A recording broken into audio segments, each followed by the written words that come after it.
Welcome back to the July Creator Challenge. We're already having fun here. We're doing it different. It's day 5. If you haven't already been here for the other 5, then you'll see it above or below in the descriptions. I created this challenge because I really wanted to push myself out of the comfort zone of having a script, of having everything planned. And the limitations are that I can't have a script other than a short outline. And then the other limitation that I have is that it's either going to be a ChatGPT prompt or questions by you. And if you want me to answer your questions, then you're going to have to comment those questions. But without further ado, today's different. I'm going to actually be interviewing my wife, or we're just going to be having a conversation. And I've got some questions. Most came from ChatGPT, so we're not breaking the rules. Kind of, maybe. Maybe we are. But this is what is this? Are you excited? Yes. Oh my goodness, you make it seem like I'm holding a gun to your head and making you do it. No, just a stadium light. But the stadium light is what we have. And I know we're trying to make this feel casual, guys. And here we are with studio light, not stadium light. But I do kind of like stadium light. I wish we both had mics, but this was very impromptu and I almost knocked over the camera. But it's totally fine. But I'm excited because here we are, raw and real with R&R. Red and Rachel, we're here, we're doing it.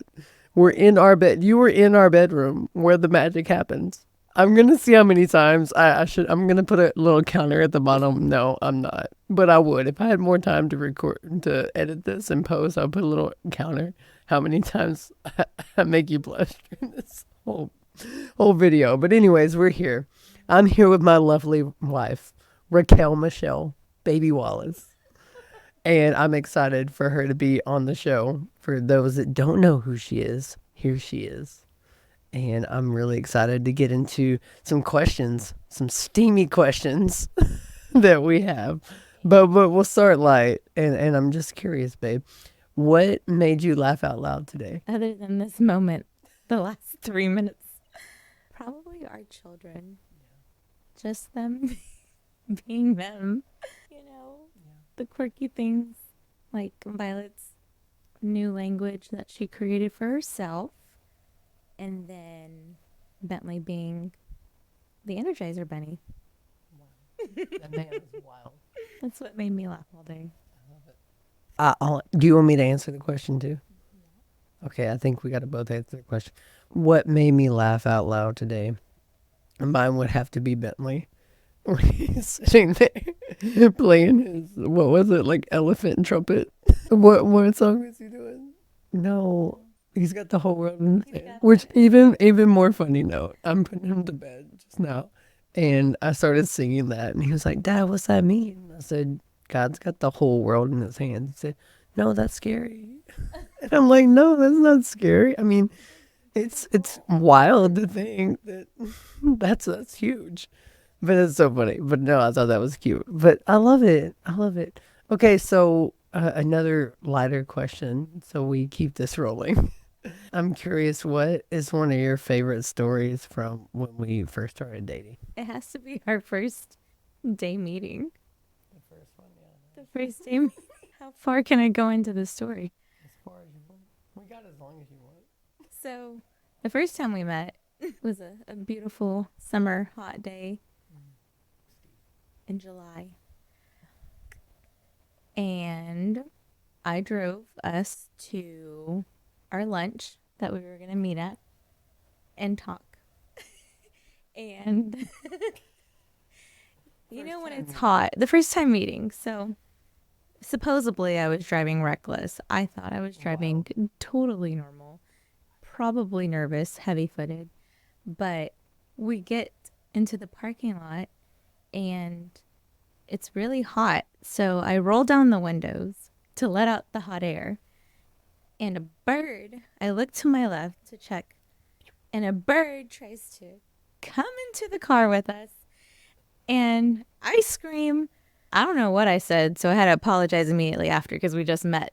And so I was like, oh, the bird just got in here. And you didn't even see the bird, did you? Did I see? No, I saw the bird. I was terrified. The bird was scary. Through the window. It tried to go through. We don't know for sure if the bird actually went through. It did not go through the car. I feel like it would have hit us. No, I think it did. Okay. And that's your favorite? Well, Oh, you're not. yes. Sorry. So after that happened, I look at him and I'm like, "Did you see that bird? It just like tried to get in the car." And I guess that was it. But it was just really funny because you got to see me real and raw. That's great. I love that. And then now I have to answer. Okay, what was my favorite memory from when we were dating? Let me think. I like the time, I think it was our second date when we were lost. We did that quite a bit when we would go on dates and then we would get lost, so we'd end up going a bunch of different routes, listening to trash early 2000s rap. It was great. It was funny. We were lost, but we weren't lost. We knew where we were going. We were right where we needed to be. I think that was great. That was good. Stop. I can't. Why are you doing this? You're pulling out a whole new side of me these people have not seen. And I'm not sure how I feel about it. But I'm curious. Okay, so when we were dating, what was it about me that you knew that you wanted me to be your husband? Like, what was it? What was that? What was the character trait? What was that thing?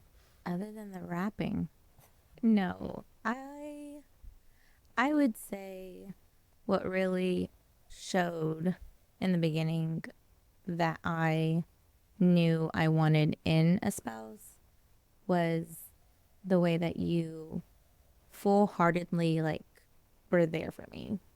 Like you actually cared to hear me out and you didn't even really know me like at all.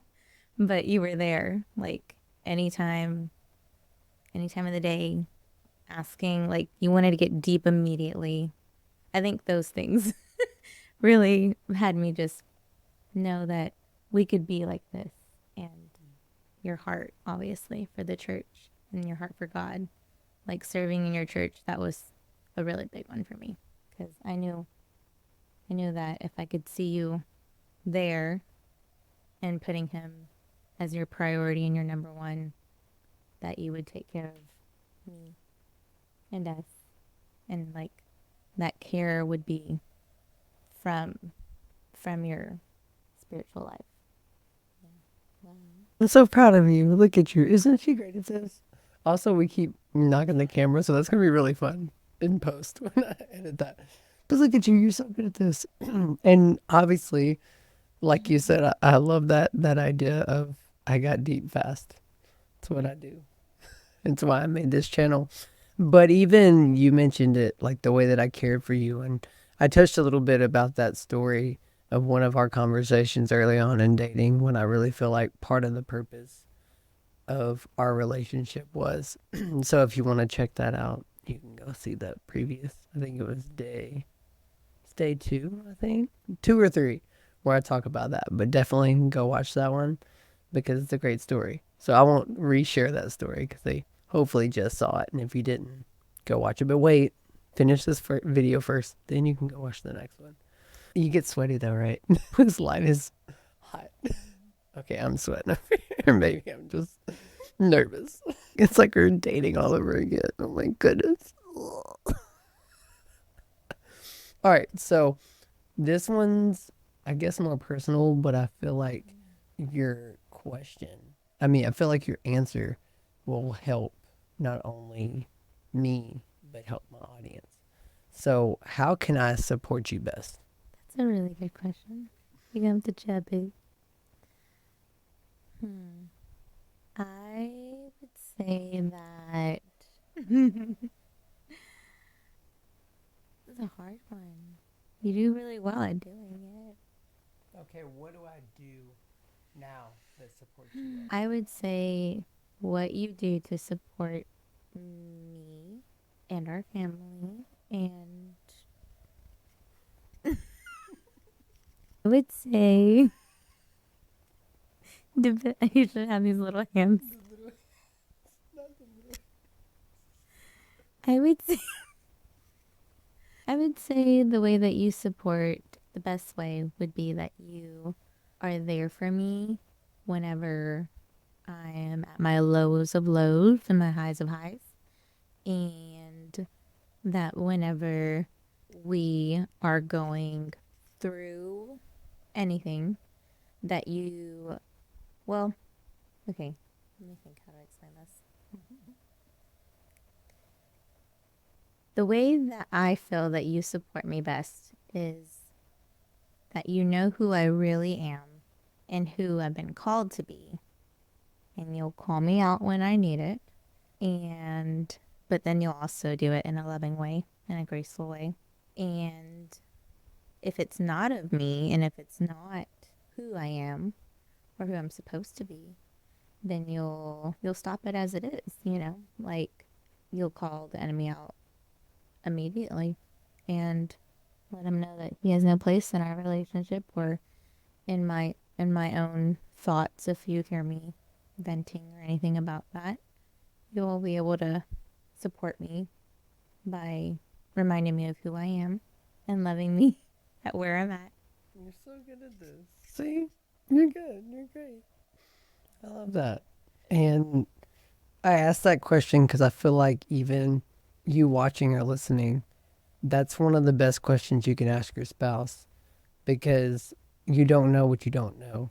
And a lot of times we will try to support our spouse with what we need, but what we need isn't always what they need. And if you can ask them what they're looking for, what they're needing, then you're able to support them in a way where they're going to really thrive. And sometimes they may not know what they need, but that's where this isn't just me and you, it's me and you and God. There's that triangle, and the closer we draw to Him, the closer we'll draw to each other. And I feel like that's such a important piece to any thriving relationship, which brings me to my next question, which is, do you have any advice? What advice would you give to anyone watching or listening that's wanting to better connect and support their spouse? Advice I would give would be to have intentional conversations with your spouse and don't get caught up on the day to day and of what you have to do together. If you're parents, you know, yes, your kids are part of the family, but putting your spouse first in that is always really important and they will appreciate it and it's noticed and it does help your relationship grow stronger, which also is be intentional with pursuing each other, continue to date each other. And there's so much you can do, but also knowing, back to what you said in a way, is knowing what your spouse needs, knowing how they like to be, their love language, how they like those little details that only you would know as their spouse.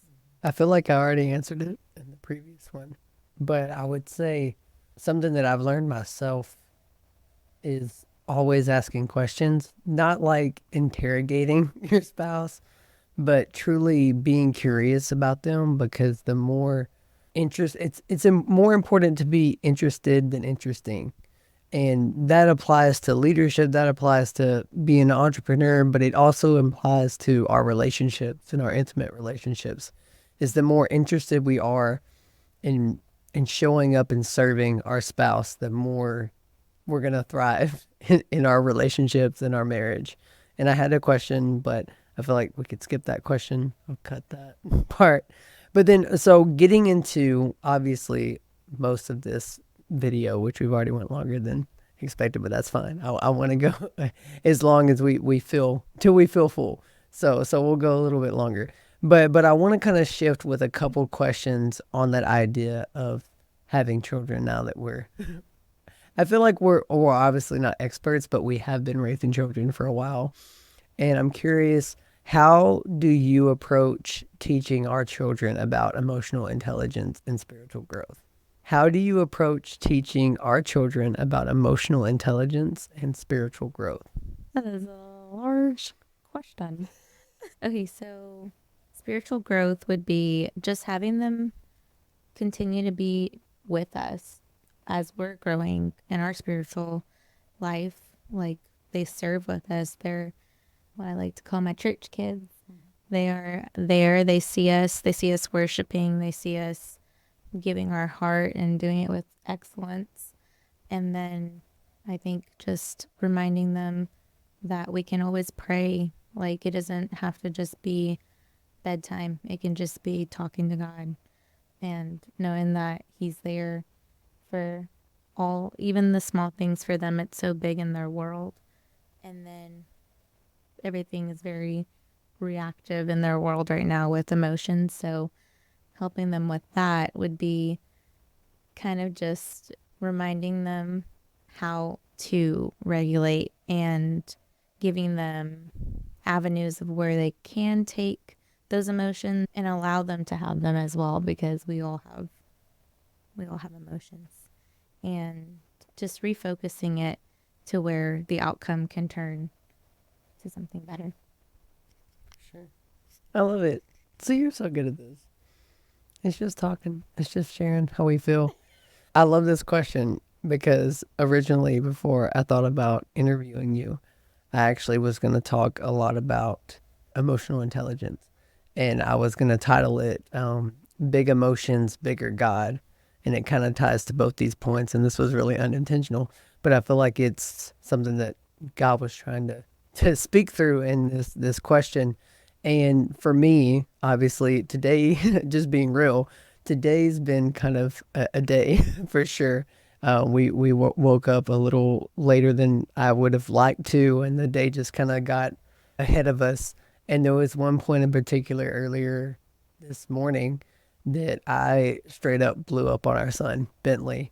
And what he did wasn't really that big a deal, but just the stack of everything that was going on got to me. And I say that to, one, be honest and be vulnerable, that life gets real. And sometimes, unfortunately, we yell at our kids. We're still, as someone who's to help other men with their emotional intelligence, I too, that's something I'm still working on. But I say all that because there was a beautiful moment that came out of it. Because after I reacted instead of responded, I found myself scooping him up and I took him into his room and I got down on his level and I said, listen, buddy, we're both just big kids with big emotions. And it was in that moment that I was reminded that we are all still human. And it's so easy to get caught up in wanting things to be how we want it and trying to control things to be how we want it. But there was the other quote that I read yesterday that was like, the best men are still men at best, meaning like we're still human and we're still working on things. But even more so, the big emotions, bigger God piece was that idea, and that's how the spiritual growth ties into it, is because it's both and. We need to be connected with God and be walking closer to God, and we need to have the intelligence of our emotions, the intelligence of our self-regulation. Because if we don't have self-awareness and self-regulation and emotional intelligence, then we could just be so spiritual that we're missing the point. And if we really are going to serve the people and love the people that we're called to be around, then we must be in tune with all of that. But that's a little bit deeper of a tangent than I wanted to go on, but I feel like it was necessary to share. So we touched a little bit on the relationship stuff, and we touched a little bit about being parents. I want to touch a little bit just on you, and I want to ask a question about you. Is that okay? Yeah. Okay, cool. I want to ask you this question. What is the first thing you think people notice about you? Oh, I don't even know. Rob, I don't know. What would be the first thing? Well, if they couldn't hear me before they saw me, because I feel like I talk loud. I don't know. I love this question. Probably, maybe my clothing. I don't know. I have no idea. My hair, like a visual. I don't know. I know. What would you say? This is great. No. What did you notice first about me when you So, saw me? the reason I'm gonna give you the psychology behind this question, because a lot of times what we think people notice about ourselves is rarely the strengths that we're blind to. So I would say what I first noticed about you was your you light up a room because you're so happy and you're so inviting. You invite people in. Like you see some people and it's just like resting face. And you're like they immediately give off this vibe. They give off this essence of stay away from me. But I would say that you're the opposite. What was the biggest challenge that you faced in your life so far, and how did it help you grow?